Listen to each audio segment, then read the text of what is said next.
મિત્રો તો સ્વાગત છે તમારું મારા ફરી એક નવા વ્લોગમાં। તો આજે હું સવારમાં નાહી ધોઈને નીકળી ગયો છું કાળભૈરવ આશ્રમ તરફ।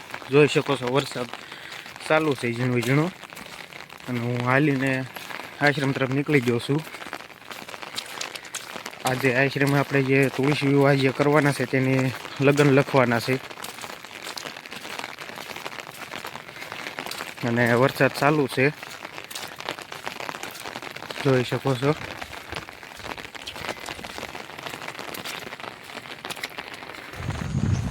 ત્યારબાદ મિત્રો પહોંચી ગયો હું કાળભૈરવ આશ્રમે, કરી લીધા કાળભૈરવ દાદાના દર્શન, અને વરસાદી જે ચાલુ જ છે। ત્યારબાદ ગોર બાપા આવી ગયા અને કરી દીધા લગ્ન લખવાના ચાલુ। આપણે 3 દિવસના તુલસી વિવાહ છે અહીંયા, 31, 1 અને 2 તારીખના। ત્યારબાદ લગ્ન લખાઈ દીધો, હું માણકીને લઈને આવી ગયો વાડીએ।